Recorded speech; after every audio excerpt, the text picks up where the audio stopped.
If you would like to follow along with me today, we're going to be in 1 Samuel. I believe it's chapter 19. 1 Samuel chapter 19.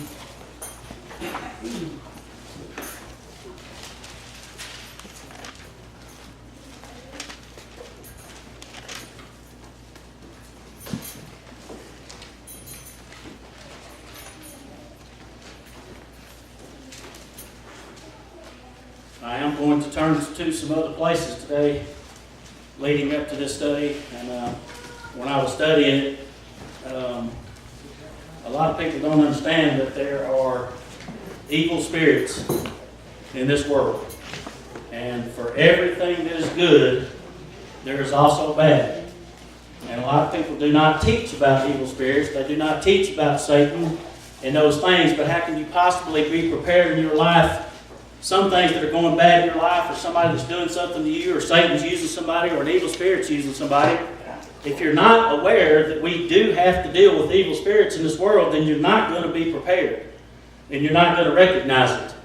And some of y'all were in here for Sunday school this morning, and Jerry did a really good lesson. And we did not intend on doing the same thing by no means, but one of the things that she had touched on was the spirit of jealousy. That is a very, very powerful evil spirit that works in people's lives today. And if you are not really careful, it can ruin you. Amen. The spirit of jealousy. Under that umbrella, I made a list of under that umbrella of spirit of jealousy, this is what it can bring. Murder. How many times have you heard somebody sitting in a prison because a wife or a husband was jealous of one or the other and they killed each other? How many times have you noticed a co-worker that come in and shot up a place because they were done wrong? It is the spirit of jealousy, revenge, spite, anger, rage, strife, hatred, extreme competition, contention, cause division, and envy. Now, she touched on one this morning, which I didn't even put on my list, was sowing discord. And if you study the book of Proverbs chapter 6, and the very last thing, there are 6 things that God hates, and the 7th is an abomination to Him. Now, do you not think that the spirit of jealousy has something to do with people sowing discord?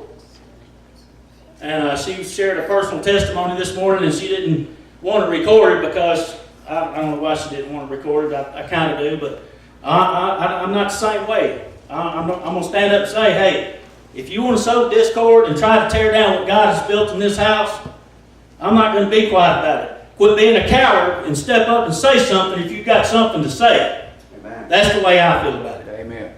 Jealousy makes sowing of discord when people ain't got nothing better to do to try to destroy something else that somebody has built out of jealousy. And it has a lot to do with the lesson that I'm coming up on today, sowing discord. We're going to be talking about Saul, we're going to be talking about Samuel, and we're going to be talking about David. But now we have a defense against these evil spirits. The spirit of anger, the spirit of envy, the spirit of jealousy, the spirit of Jezebel even.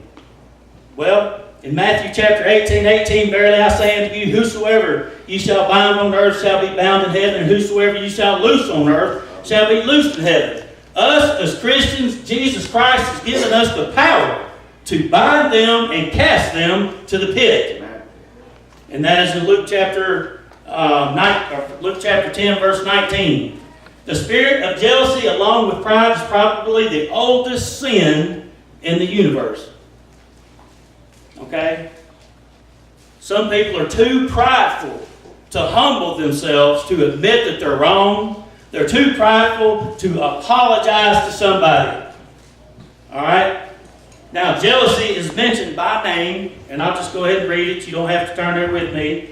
I just want to document to you that this spirit does indeed exist.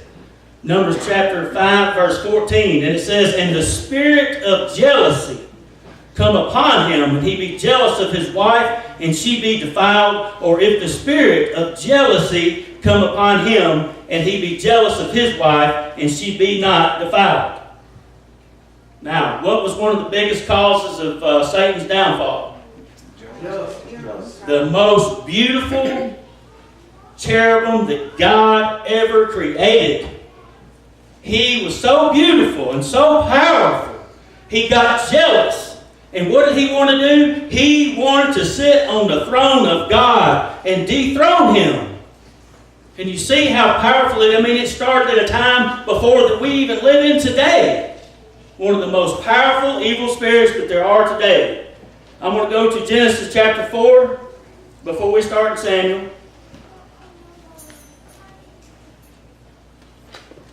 All the way back to the beginning.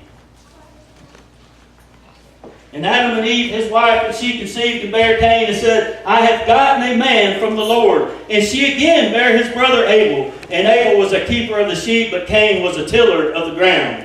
And in the process of time it came to pass that Cain brought of the fruit of the ground and an offering unto the Lord. Alright, so from the fruits of his labor he gave an offering unto the Lord, but he did not give him his best. Verse 4, and Abel he also brought of the firstlings of his flock, of the fat thereof, and the Lord had respect unto Abel and to his offering. So what is the difference? Abel gave his best. He gave God the best of his increase.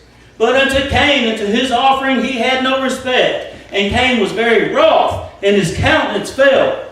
And the Lord said unto Cain, Why art thou wroth, and why is thy countenance fallen? If thou doest well, shalt thou not be accepted, and if thou doest well, sin lieth at the door. And unto thee shall be his desire, and thou shalt rule over him. Now, do you think that Cain's a little bit jealous of Abel because God blessed him, and he's not blessing him? Is there people in the world today that God is blessing today, and those who are not being blessed are jealous? Come on. To the point of killing somebody, destroying people's lives and their reputations. And it says, and Cain talked with Abel, his brother. And it came to pass when they were in the field that Cain rose up against Abel, his brother, and slew him. Over jealousy. Evil spirits is not of the natural, but the unnatural. And we have got to be able to recognize and understand when they are in our presence. But the spirit of jealousy is very, very powerful. Alright, so now we're going to go to 1 Samuel 19.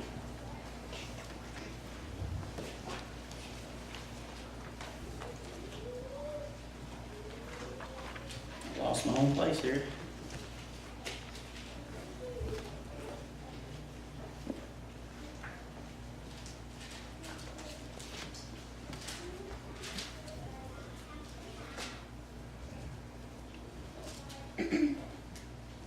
So leading up to this story, I'm kind of coming into the middle of it. Saul is the king of Israel at this time.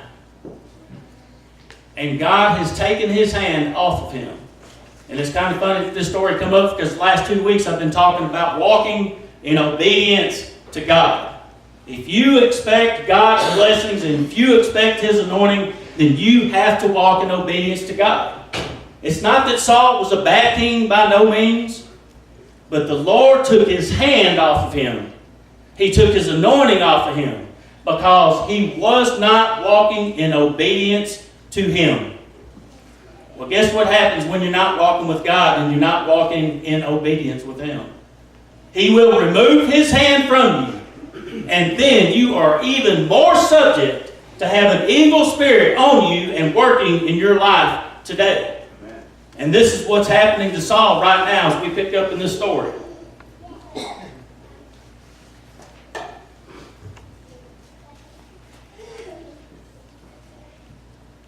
Do you not know that Satan likes nothing better than to take down God's children today?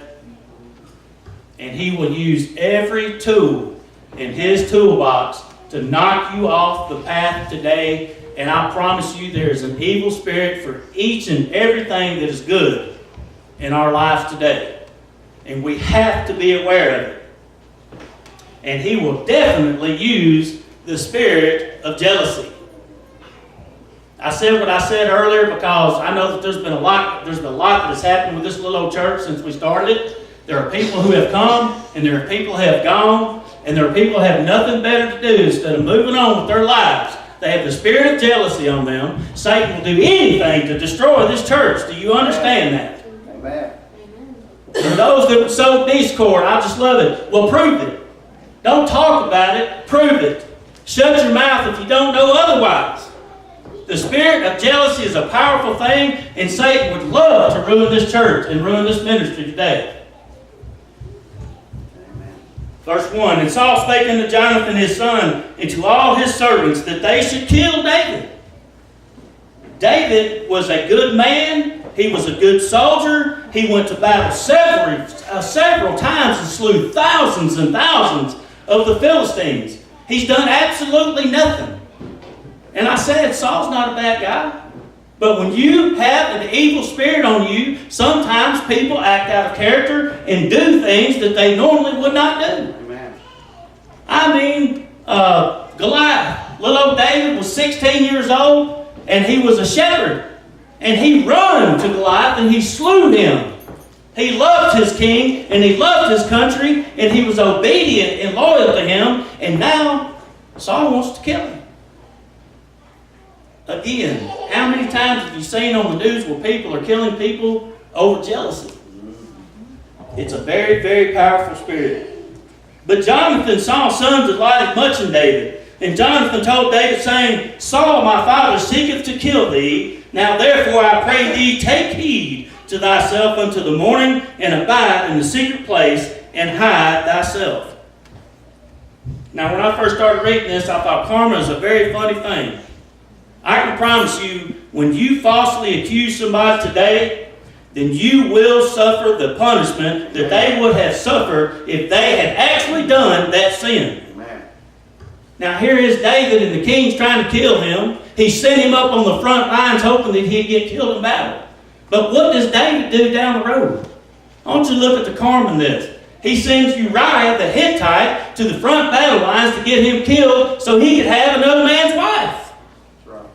Now, is that karma or is that iniquity? Iniquity is a sin that was caused in the past that comes back to the present. Verse 3. And I will go out and stand beside my father in the field where thou art, and I will commune with my father of thee, and what I see I will tell thee. We have to have discernment when somebody does something so out of character, and people don't understand what's going on. And I hate to use my grandfather as an example of this, but I can't help to he committed suicide. My grandfather did. Ex-Marine.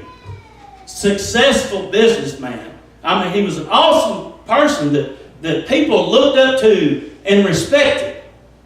My grandmother was basically bedridden, and he was having to take care of her. In the past, he had problems with his heart. The reason I'm telling you all this is he left a letter to my mother, who actually had found him dead when he committed suicide. He had shot himself in the head. And the letter said that he had found out that the doctor said he was having heart problems again. So his reason for doing this was because he didn't want to be a burden to the family and have to take care of him and my grandmother too. Now you don't think there wasn't an evil spirit in there saying, you know what, they don't care. You would be better off if you just kill yourself so your family don't have to take care. Don't be a burden to them. Pull the trigger. You wonder why suicide is so relevant in the world today? I promise you, it's got so much to do with an evil spirit. Amen. We get in our lives into a dark place, and Satan drags us into the dark to where we don't know right from wrong, or whether we're going left or right or up and down. That's right. You be sitting there thinking, why am I doing this? And that voice in your ear whispering, saying, just do it. Yep. Don't nobody love you. Don't nobody care about you. I promise you. It's very, very prevalent today. What about people that walk into churches and kill people? Walk into office buildings and shoot people? You don't think that ain't an evil spirit working on them? Saying, go on in there and kill them. Look at the way they treated you. You've got to understand that we have evil spirits. Have you ever known somebody in your life, they seem to be upstanding, they seem like a good person, they're always nice, they're always smiling, and the next thing you know, they do something so bad. How many times have you seen on the news where they interview the people's parents, and they're like, he was a good person. He's never had a problem in his life. Evil spirits cause people to do things out of character. It's very unnatural as to things that we consider to be natural today. So here you have him trying to kill David for no apparent reason.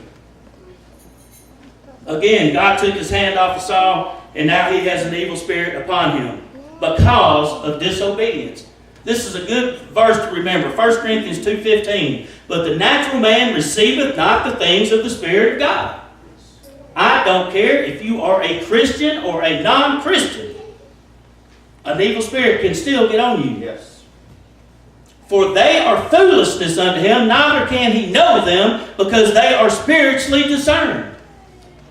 Why are our churches not teaching about evil spirits and Satan and the devil and demons? They exist. This is a spiritual warfare. That's right. We have to know and be prepared.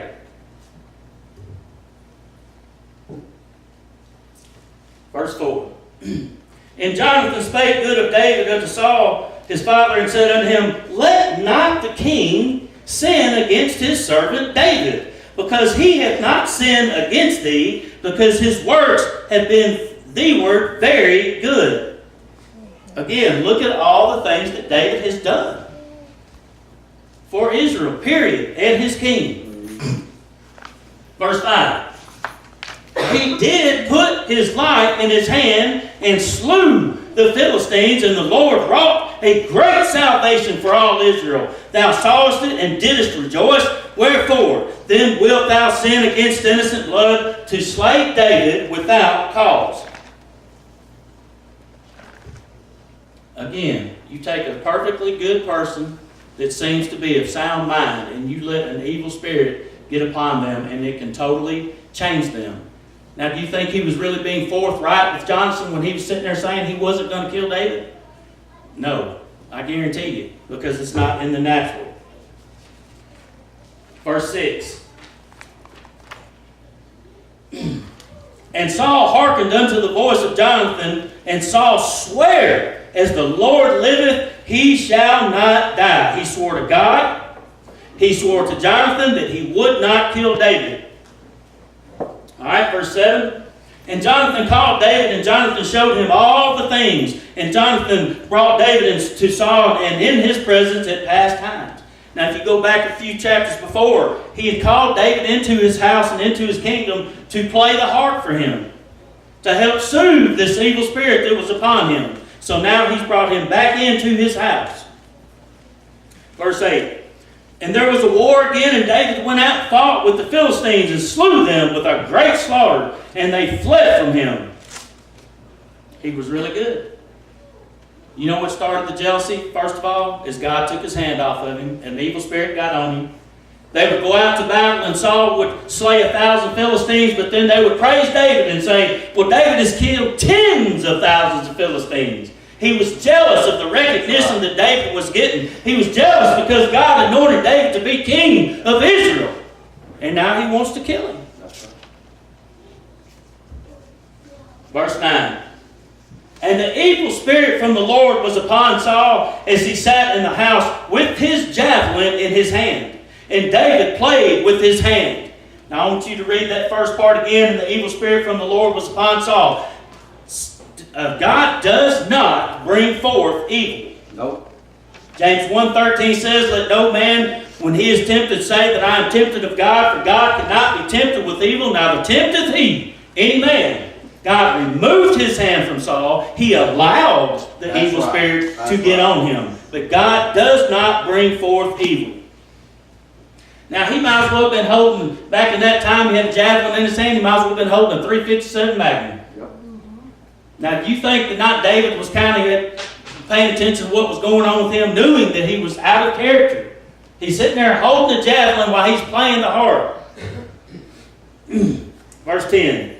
And Saul sought to smite David even to the wall with the javelin, but he slipped away out of Saul's presence, and he smote the javelin into the wall, and David fled and escaped that night. He had swore to God. He had swore to Jonathan. Again, you can't expect the natural with something as unnatural as the evil spirit. That's right. Verse 11. And Saul sent messengers unto David's house to watch him and to slay him in the morning. And Michal, David's wife, told him, saying, If thou save not that life tonight, tomorrow thou shalt be slain. He's got people spying on him. He's got his own daughter he's wanting to try to get to set him up. But I'm going to tell you something. She taught this morning, you know what overcomes all that? What overcomes Satan? What overcomes evil spirits is love. Love. I'm telling you right now, can't nothing stand up to the children of God when you love the Lord. Amen. So this girl loves him. Her own father's trying to kill him. Verse 12. So Michal let David down through a window, and he went and fled and escaped. I kind of wondered why he did not turn to God. You know, as close as David was to God, it doesn't mention him going to God or praying to God. But I guess he knew that God had his hand on him anyway. Verse 13, And Michal took an image and laid it in the bed and put a pillow, goat's hair, for his bolster, and covered it with cloth. So it's a statue. She made it look like that he was laying in bed and covered him up so that she could give him some time to get away from Saul. Verse 14. And when Saul sent messengers to take David, she said he was sick. Saul's the one that's actually sick in this scenario. Right. Verse 15. And Saul sent the messengers again to David, saying, Bring him up to me in the bed, that I might slay him. He says, if I can't physically grab a hold of him, pick up the bed and all, bring it to me so I can kill him while he's in bed. And the messengers were come in, behold, there was an image in the bed with a pillow of goat's hair for his bolster. Verse 17. And Saul said unto Michal, Why hast thou deceived me, and sent my enemy that he is escaped? And she says, and I'm ad-libbing here, Well, Daddy, he threatened to kill me if I didn't let him go. She was protecting him because she loved him. Right. You know, sometimes God uses covert activity to accomplish that which he would have to accomplish. And a lot of people get their knickers in a twist when you say that. And I'm going to say, is not the seed of Christ supposed to come through David? Of course he is. God's not going to let anything happen to him. Right. What about Jacob and Esau, Isaac's two boys, where God prophesied that the younger brother or that the older brother would serve the younger brother? Now Jacob gets a bad rap, and his mother saying that she lied and she cheated Isaac into giving Jacob the blessing. But it was prophesied by God that that is the way that it was supposed to be. God will do whatever it takes to accomplish, to fulfill his plan today.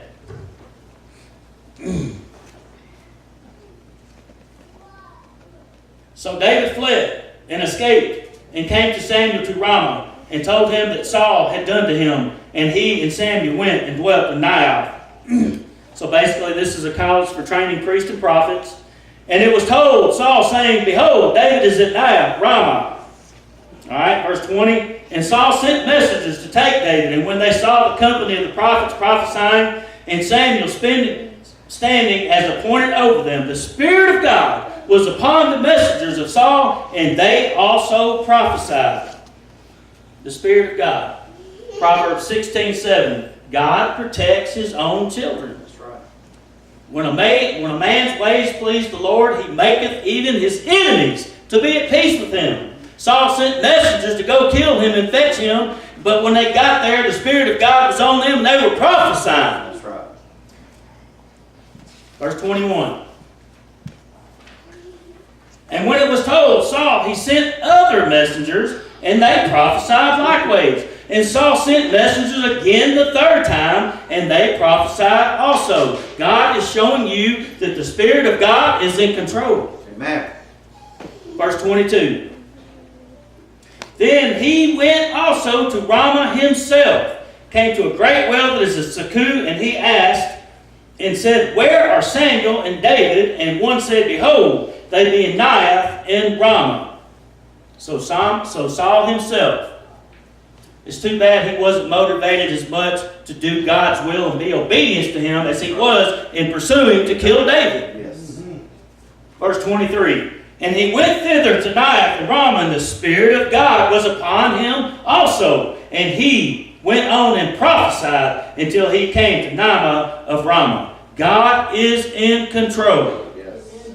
24. And he stripped off his clothes, this talking about his outer garments, and prophesied before Samuel in like manner, and lay down naked all the day and all the night. Wherefore they said, Is Saul also among the prophets? Can I get an amen? Amen.